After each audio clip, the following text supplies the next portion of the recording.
Hello, everyone. Today we are doing lesson 38. There is nothing my holiness cannot do.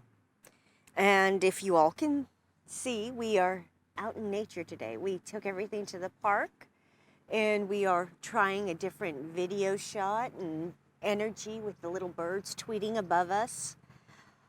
So let's begin.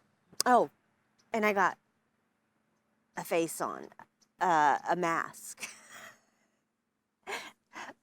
All right. It's quite the change, isn't it? Let's begin. Lesson 38. There is nothing my holiness cannot do. Your holiness reverses all the laws of the world. It is beyond every restriction of time, space, distance, and limits of any kind. Your holiness is totally unlimited in its power because it establishes you as a son of God, at one with the mind of his creator. So what it's saying to me here is that when I accept Holy Spirit as my guide and recognize that I am wholly pure and perfect just as God created me, that there is no limit to what I can do. There is no limit to what I'm capable of any longer. Because in giving over everything to Holy Spirit, in standing in his truth and light, I am then able to recognize myself as being a holy child of God.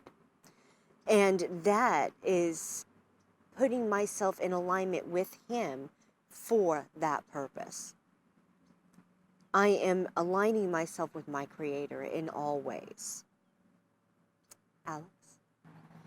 Through your holiness, the power of God is made manifest. Through your holiness, the power of God is made available.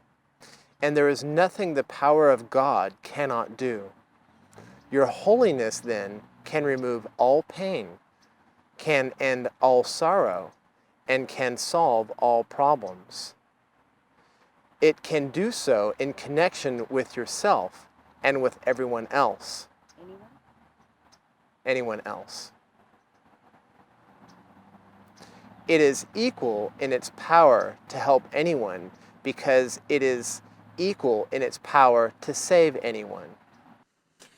So what it's saying there is that in everything, it's only by going through and to God that we are being vested with anything and everything we have.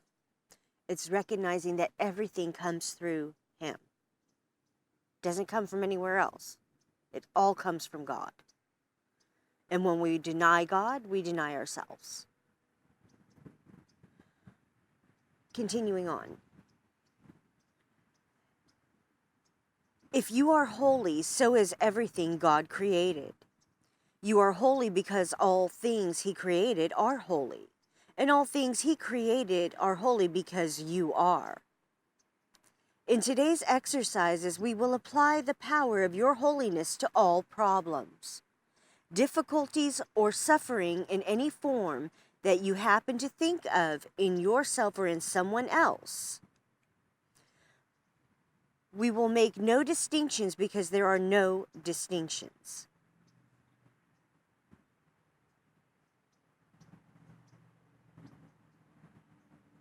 So,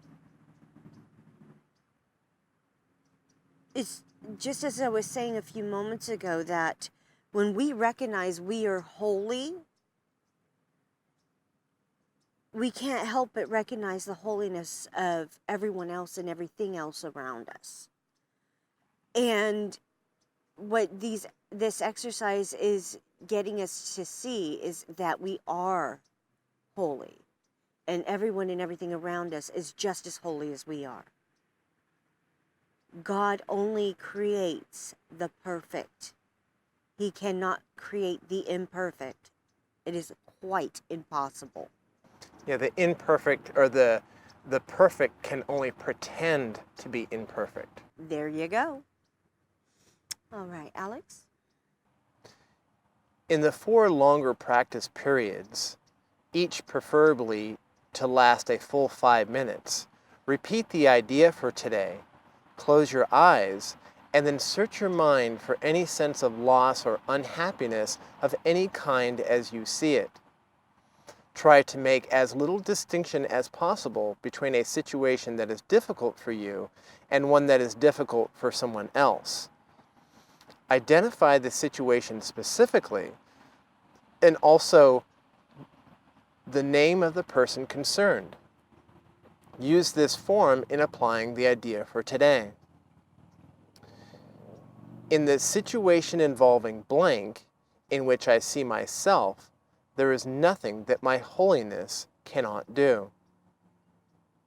In the situation involving blank, in which blank sees himself, there is nothing my holiness cannot do.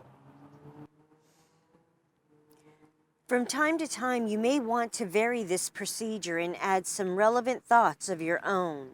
You might like, for example, to include thoughts such as, there is nothing my holiness cannot do because the power of God lies in it. Introduce whatever variations appeal to you, but keep the exercises focused on the theme. There is nothing my holiness cannot do. The purpose of today's exercises is to begin to instill in you a sense that you have dominion over all things because of what you are. So, folks, this harkens back to what Alex and I have been talking about since the very beginning, that in everything we are being taught to see everything about ourselves and the world around us differently. That in everything, we are not a victim of the world we see. We are making the choices and decisions to believe and do the things that we are doing.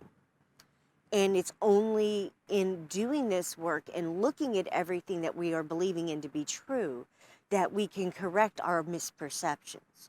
Until we choose to actively do so and ask for those corrections, we cannot let these things go. Holy Spirit cannot step in and help us do this work until we ask, until we truthfully, honestly, and authentically ask from the heart for a correction to our misperceptions. Alex? In the frequent shorter applications, apply the idea in its original form unless a specific problem concerning you or someone else arises or comes to mind. In that event, use the more specific form in applying the idea to it. And the more specific form would be in the situation involving blank, in which blank sees himself, there is nothing my holiness cannot do. Exactly. So, this was lesson 38. There is nothing my holiness cannot do. Do the work, folks. Look within at all these things you are thinking and believing. Take in what it is it's telling you here. And actively look at it with Holy Spirit. Only in that way can you find and heal your misperceptions. Thank you for joining us today. My name is Sabrina Reyenga. And I am Alex Reyenga.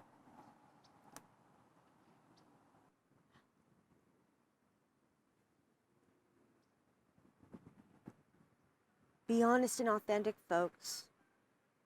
Only in being honest and authentic with yourself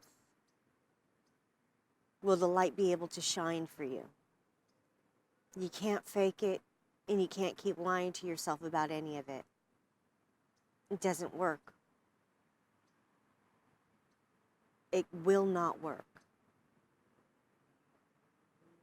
You will continue to wonder why it is you feel like a failure and have no understanding as to why it is that's happening. We love you. Have a wonderful day. Love, light, and blessings. Namaste.